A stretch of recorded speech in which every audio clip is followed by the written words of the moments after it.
Hi, I'm Nick Kenny. Welcome to Nick in an Office Having Coffee. I'm joined today with Jessica Albrecht, a cellist in the Greeley Philharmonic Orchestra. Welcome, Jessica, to Nick in an Office Having Coffee. Hi, Nick. Thanks so much for having me. How's quarantine been for you? It's been interesting, for sure. I've been doing a lot more of things that I didn't have time for before. So I've actually been doing a lot more painting, which has been fun, and a lot more exercise, which I should have been doing the whole time, but definitely wasn't. So, so that's been fun. And spending a lot of time with my dog, Remy, who is actually, right, yeah, he's here. Come here, come say hi. Come say hi. Come here. This is Remy. Come here. I don't know if you can see him. Sit. Can you sit? Come here. He's probably not in the video at all. Sorry. I saw some ears, so I know there's something living there. Yeah, he is a German Shepherd. And I unfortunately started allowing him on the couch during quarantine. So now I have to live with those consequences. Whoops. But yeah, it's okay. He'll just be part of the interview now. So he's actually a shelter rescue. He kind of grew up on the streets for a couple years in Cheyenne, and I found him 3 years ago in the Cheyenne Animal Shelter. And actually 3 years ago today, weirdly enough, is the day that he came home for the first time. So I've had him for 3 years now, and his name at the shelter was Remington because it's Cheyenne. So I call him Remy. But his full name is Remington, and that's what he gets called when he's in trouble. Oh, that's like my in trouble name of Nicholas. That's also his fancy name because he likes to lay with his paws crossed like this a lot. And so his fancy name is like Remington Esquire the Third, basically. Good. Does he have a monocle too, just to have his hands crossed and a monocle just to? One time I photoshopped one on him, but not in real life. No. God, there's still time. He's still young. Yes, yeah. There's still time for me to get him a monocle for sure. It might have to be custom for his snout, but we'll see. So Jessica, you're a cellist. Let's talk a little bit about what brought you to this part of the country. What got you interested in music? Where you kind of found yourself and wanted to say, you know what, I want to give being a professional musician a shot. So did you start off on cello, and tell us a little bit about your journey? Sure, yeah. I did start on cello. That was my first instrument, and I started playing the cello when I was 8 years old. And the reason I picked the cello, I didn't know anything about it, and neither one of my parents were classical musicians. My mom is not a musician at all. My dad plays the guitar, but I had no idea what a cello was, but I actually have a twin sister named Sarah, and she wanted to play the violin when we were in 3rd grade and we got to pick a string instrument.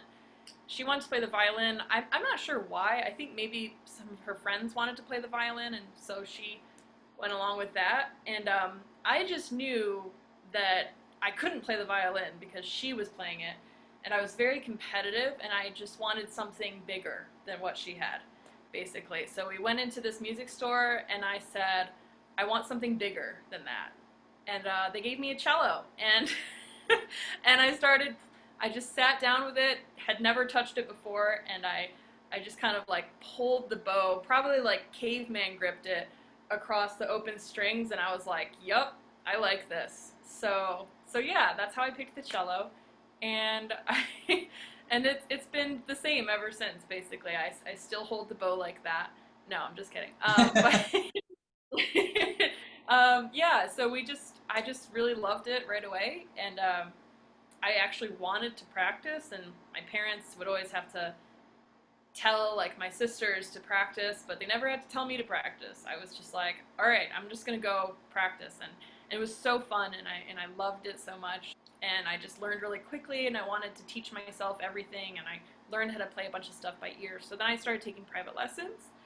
And then when I was in high school, and when you're in high school, everyone's like, what are you going to do for the rest of your life? And I'm like, I don't know, I'm 16, but I really like playing the cello, so maybe I'll try that. And so then in high school is when I started like really getting serious and practicing and getting ready for college auditions, and was like, I can't really imagine myself doing anything else because this is what I love more than anything. And I wasn't really good at anything else. I was sort of good at other things, but I just didn't really care about anything else, I guess. And Sure.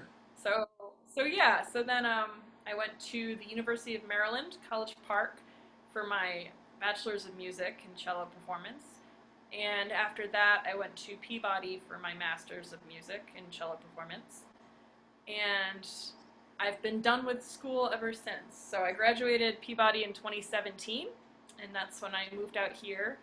And it's been great. And so then I think I started subbing with the Greeley Philharmonic maybe in 2018, and I think I became a member in 2019. I think sounds right. Yeah. So that's my story. So you said done with school, so that means you have no desire to go pursue a doctorate, huh? Absolutely not. No, it sounds terrible. Yeah. No, everyone I know who's pursuing a doctorate, I'm like, good for you, that's great. I am done with school. Yeah, I have no interest in going back, and I have no interest in writing papers ever again in my life. So hopefully I won't have to. Well, knock on wood, just to make sure that you're safe. Yeah, yeah.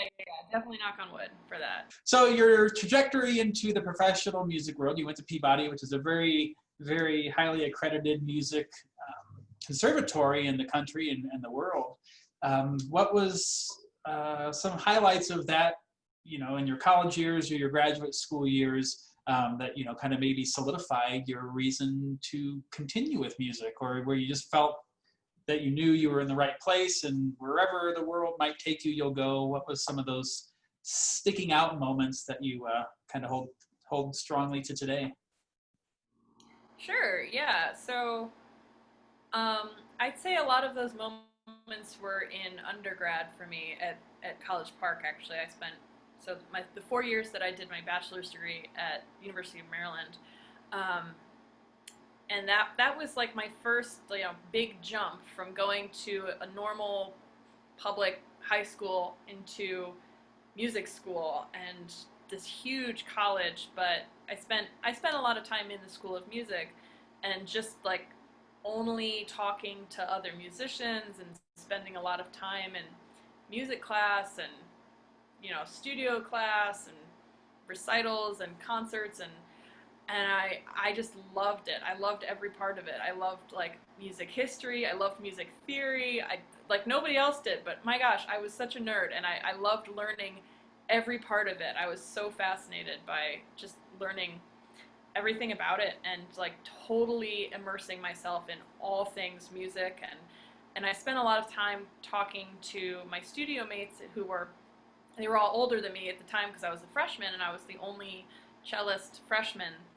So I just like attached myself basically to to like the graduate students and the older undergrads, and I just wanted to learn everything I could from them. So I took lessons with some of them. I just would talk and talk, and they were talking about composers and pieces I'd never heard of, and I was like, oh my gosh, tell me everything. I loved every part of that.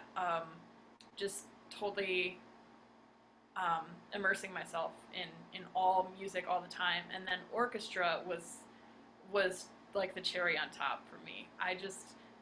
Oh my gosh, I loved orchestra so much. And it was the first time, I still remember my first rehearsal at College Park, partially because I was late and I was so humiliated and I felt so horrible. I couldn't find the room. And I was just this little lost freshman with my huge cello case and looking for an orchestra rehearsal, which you'd think would be easy to find because there's a lot of people, but I couldn't find it. And I come in and I'm late and I was so flustered, and I finally, I sit down, and the conductor sees me, but he knows that I'm a freshman, so I think he like felt some pity on me, and I really appreciated that. but and I just remember like the first chord. I don't remember what we were playing, but just like being in the middle of that huge sound, and it was like I was just shocked. I was like, oh my gosh, I love this so much, and I'll never forget thinking how amazing that is. And it's just never stopped. I've always loved playing an orchestra so much. It just gives me such a thrill to be a part of something bigger than me like that, and hearing all of the different instruments coming together and blending, and hearing like little bits of that over here, and just being in it and being in the middle of it is like the biggest thrill of my life. Peabody definitely tested that a bit because Peabody was much more, intense, cutthroat. Um, so it was you were required to do a lot more. There was a lot more. I was kind of like a workhorse. That's how I felt at Peabody. It was like playing every opera and every concert and doing everything, and I was physically really exhausted, and I was going through a lot of kind of performance induced injuries, and but so that really tested it for me. I was like, do I really love this? This really hurts actually, and I'm exhausted, and I am just angry all the time for some reason. So, but yeah, I came out of that, and actually I didn't touch my cello for about 3 months after that, I think. I really needed a break. But then after that, I was like, nope, I still love it, and I still miss it, and I really want to get back to that. And so that's when I started really practicing again for orchestral auditions, and yeah, now here I am. So, Would you go back and do it again? um, if I did go back and do it again, I would definitely change some things that I did. I mean, I think I would try to go about it with a different attitude. I think I basically just kept my head down and like didn't really socialize very much, and just wanted to like get my stuff done, and just kind of, yeah, kept my head down and tunneled forward. And I think a lot of people were like that. It wasn't super easy to make friends there because people weren't really there to make friends. So, it was a not a super nurturing environment. I mean, I don't think that's why you go to a place like that. So in some ways it's kind of isolating, but in the long run, I think it helps you. What are some of the performances that stick out most to you as far as I know the first rehearsal you had was a great experience for you to solidify your love of the orchestral world. But what pieces or specific performances are something that you're just going to cherish for the rest of your life and hopefully will remain in your memory banks for a long time? There's a few, and I still remember them. That the first time I performed Mahler 2 was definitely gonna stay in there.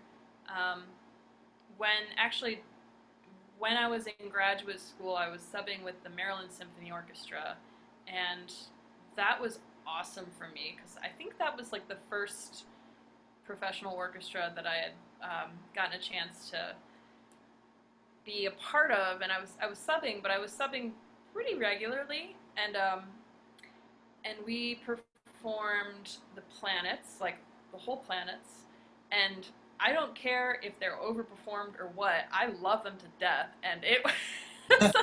I don't, so I remember that. I remember like at the end of Neptune where there's this like choir, and it's so creepy sounding, and they just kind of fade out, and I was just covered in goosebumps, and I thought that was amazing. And I remember Rachmaninoff's Second Piano Concerto. I'm such a sucker for that piece. I remember performing that with them too, and again, just covered in goosebumps. The second movement, I felt like I just would never breathe again. It was breathtaking. And actually, doing Jurassic World with the Greeley Philharmonic is definitely going to stay in my memory bank. That was so cool. And so that was the first time I'd ever done a, film with live orchestra before. That was really, really fun. So yeah, I was like, I already knew that I loved orchestra, but oh my gosh, this just took it to a new level of fun. So, so that's definitely going to stay in my memory. And yeah, I think for me, it's kind of more about who I'm with. Like, I love the people who I play with, and I love all the other musicians, and getting to know them, even just by like sitting near them and occasionally being able to talk not during rehearsal, of course, but during, like before and after breaks and stuff. And it feels so good to be up there, um, doing something together with like-minded individuals who you really care for. And there's just, so I guess for me, I don't know if it's more like specific pieces that I remember as much as it is just like being in the moment with my friends and my colleagues and doing something together. There's just so many different emotions wrapped up in it, and kind of feeling those emotions with other people and creating it at the same time. I don't know if there's anything else like that. Well, when people ask you, you said jokingly, when they ask you what you do, you just shrug it off and laugh and say, please, just like Barney Stinson and How I Met Your Mother. But when they actually like, no, really, what do you do? What's your response? I usually try to say that I'm a musician. I don't like to lead with I'm a cellist, because I think that it kind of limits you. I mean, I think that all musicians are kind of the same in a way, and I would rather identify as being a person who lives their life through music than being a person who plays the cello. Mm-hmm. And so a lot of times I say I'm a professional musician, and people most often have no idea what that means or looks like, and so they oftentimes assume that you're homeless. But it's like, no, I do a lot of different things, It's definitely not a 9 to 5. It's definitely a lot of weekends and weeknights, and it's varied, I teach private lessons. I have been teaching in a community college in Cheyenne, and there's just a lot of different things cobbled together, basically, and it keeps it interesting because you're always doing different things. It's some combination of teaching and performing, and then fortunately I was able to get into the administrative side of things a couple of years ago, and I started working for the Cheyenne Symphony Orchestra as an administrative assistant, and then I became the orchestra manager in February of 2019, I think, and that is something that I really love and had no idea I was going to love it that much. And that's been really cool. So it's like I get to take my greatest passion, which is orchestra, and work on the other side of it and like try to make it better, and being able to work from within and see how it all works, and still trying to contribute and make it better for everyone, and so I love doing that, and so it's a lot of different things, basically. Go ahead. Having a dog in the house, how does that make practicing? Does he enjoy your playing? Do you ever get a couple of duets and harmonizations with him? Oh my gosh, I think he might be an opera singer, actually. So he full out howls every time I play. Yeah. And he's actually like been experimenting more with his timbre since quarantine. Mm-hmm. So he actually tries to match my pitch. It's insane. I've never had a dog that could do this. I've never met a dog. I mean, maybe on the internet there's probably dogs that can do that, but he actually tries to match my pitch. It's really insane. Like he about like maybe a year and a half ago is when he started sort of vocalizing. It was only when I was in a certain register at first, and then whenever I took out my cello and started tuning, he would start doing that. And then when I play in this certain register, it's like he found his voice, and it was so loud and bellowing and just like this sustained pitch. And over time, he's gotten better at actually sustaining a pitch and like matching it. And it's really amazing. So.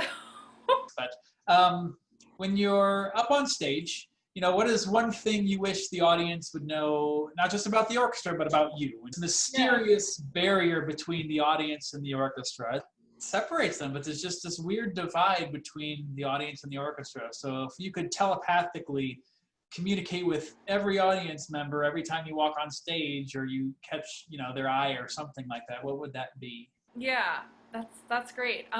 So I think there's like two main things that pop into my head, and one of them is sort of a personal pet peeve of the way that I think a lot of people view musicians. And over the years, you'll play something, and then the audience, people come up to you afterwards and say, "Oh my God, you're so talented! Like, congratulations!" And I've kind of started to really hate that word, talent. And I still think that people view musicians as just being really talented and like being born with this gift. And I guess if there's like, so the first thing I would want people to know is like, this isn't just talent. This is actually a lot of hard work. Because, people don't look at like really amazing athletes and think like, oh gosh, they're so talented. It's like, no, people look at athletes and they're like, wow, they work out every day and they have to keep their skills up like that. And I think people look at musicians for some reason differently and think like it's just this talent that they're born with and they can just play like that. But so I guess I'd want people to recognize that it's hard work like anything else, but it pays off. And that's the other part that I would want the audience to I guess feel is like the way I feel when I'm on stage. Like, I don't know what they're feeling or how they're receiving the music, but I want them to at least receive the experience that we're feeling and the passion in it. And that, people, I love it when people come in and they're like, oh, I never really listened to classical music before or something, but that was cool, and just some kind of leaving with an experience of being able to see through new eyes and just feeling some of that passion that we feel. Yeah. Hopefully, if anything, with COVID-19, people have turned to arts a lot more than they had probably before. And as an administrator, the hard thing now is we are pushing people to attend live concerts. Now live performances have a very different context to them, a very different meaning, because now you're doing live performances online that still may not be live, but at least they're recorded live and you still have that same excitement and same energy. When the quarantine first started, Andrew Lloyd Webber would release a different musical every week. And I know this was the Phantom of the Opera. And I didn't really appreciate that show until I saw it in London. And it's like, oh, this is pretty fantastic. And then my favorite rendition of that was the Anniversary that was filmed live at the Royal Albert Hall. And to watch that, because that's the one they released during that weekend, was, I got goosebumps even though it was on my TV, but it was still live and you could hear, the orchestra sounded phenomenally. The actors and singers all were phenomenal. It looked like it was a very professional production, but it looks like one that was edited and put together and layered with all, and it was just one of the best performances I think I'd ever seen. Yeah. Oh, I love Phantom of the Opera so much. I think it's my favorite.